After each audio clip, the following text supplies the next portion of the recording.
Welcome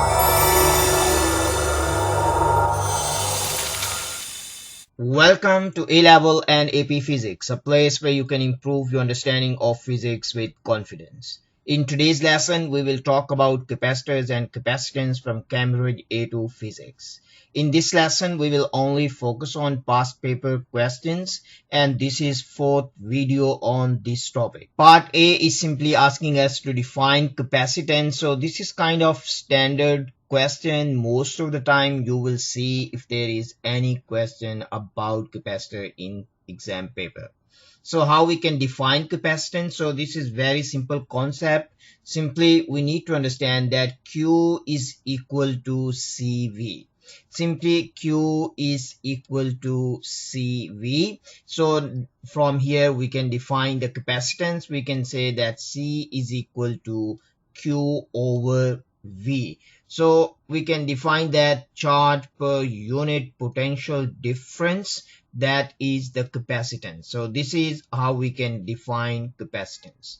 Charge per unit potential difference across plates of capacitor.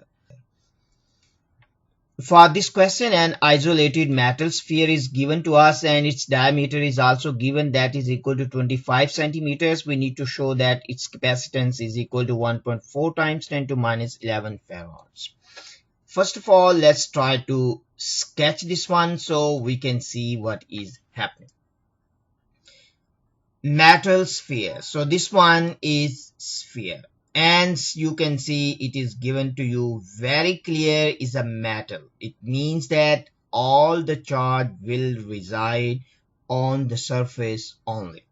So it simply means that the charge will stay on the surface. So this is the charge on the surface. So we can just draw like this. So you can see what is happening.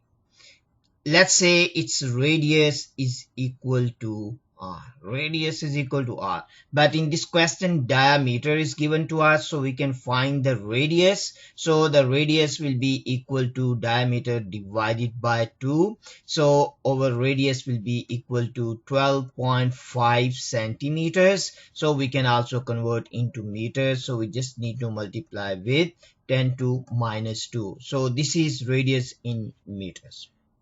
We need to find the capacitance. So as we already understand that capacitance Q is equal to CV. Already discussed that Q is equal to CV. So we need to find the C. So simply we can say C is equal to Q over V. Now we need potential at this point, means potential at the surface, KQ over R. Otherwise we can also write down that Q over 4 pi epsilon naught times R, because the K is equal to 1 over 4 pi epsilon naught. So this is value of K. K is equal to this. Now we just need to simplify this one. As you can see here, we have Q here and also we have Q in the denominator. So this is Q over 4 pi epsilon naught times R. So Q we can cancel with Q. As you can see here, Q is here, so we can cancel. So the C will be equal to 4 pi epsilon naught times R. So we can also write down this again. So C is equal to 4 pi epsilon naught times R. From here we can see that capacitance only depends on radius of the sphere, means the size of the object, and it also depends on medium. So this one is the radius of the sphere, and also it is depending on the medium. Epsilon naught actually is permittivity of free space. So it means value of capacitance is depending on these two. But this is not our final answer. For final answer, we need to find the value of capacitance. We simply need to plug in values, that all. So let's clean first and then find the value of capacitance. So we have found that C is equal to 4 pi epsilon naught times R. So 4 pi epsilon. Epsilon, the value of epsilon is permittivity of free space. This is 8.85 times 10 to minus 12, and the radius is 12.5 times 10 to minus 2. We just need to multiply. Our final answer will be 1.4 times 10 to minus 11 farads. So this is how we can answer this question. We need to be just careful with units, otherwise this is very straightforward one and we can find answer quite easily. For part B, simply we need to find the combined capacitance of the capacitors. Simply speaking, we just need to find the total capacitance of this network. In order to find the total capacitance, first of all, we need to identify capacitors connected in series and capacitors connected in parallel. As you can see here, these two capacitors are connected in parallel. So simply it means the total capacitance for these two capacitors will be equal to 2 plus 4 is quite straightforward one. So our final answer for these two capacitors will be equal to 6.0 microfarads. Now if we reduce this circuit, now we can see here we have two capacitors. They are connected in series. We have one capacitor, its capacitance is 6 microfarad. So this capacitor has 6 microfarad capacitance and the other one has 3.0 microfarad. And both of them, they are connected in series. We need to find the total capacitance. So it's quite straightforward one. We can multiply their capacitance and we can just then divide by sum of their capacitance. Means 3 plus 6. Our final answer will be 2.0 microfarads. This is what we need to find. Quite straightforward one. Our final answer is 2.0 microfarads. For this question, we need to find the potential difference across the capacitor of capacitance 3 microfarad. Simply speaking, we need to find the potential across this capacitor. But in the previous part, we have already found the total capacitance of this setup, means this network, and the total capacitance was equal to 2.0 microfarads we have found.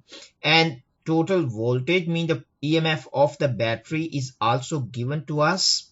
That is equal to 9.0 volts is also given. So we can find the total charge on all these capacitors simply by CT, means the total capacitance. If we multiply with EMF of the battery, we can simply find the total charge. In this case, total capacitance is 2.0 and EMF of the battery is 9. So simply if we multiply, our answer will be 18 microcoulombs. So what exactly it means? It means this is the total charge on all these capacitors. So let's redraw this circuit again now. So we can redraw this circuit like this, mean we can replace these two capacitors with one single capacitor, and that one single capacitor has capacitance that is equal to 6 microfarads. Means we can replace these two with one. So this has 6 microfarad and this capacitor has capacitance 3.0 microfarads. And as these two capacitors, they are connected in series, it means they have the same amount of charge. They have the same amount of charge. So what exactly it means same amount of charge? Means this capacitor has charge that is equal to 18 microcoulombs and this capacitor also have charge on positive plate that is equal to 18 microcoulombs as well. When we talk about charge on a capacitor, we just talk about charge on positive plate, means the net charge on positive plate. So from here we have found that the charge on 3 microfarad capacitor is equal to 18 microcoulombs.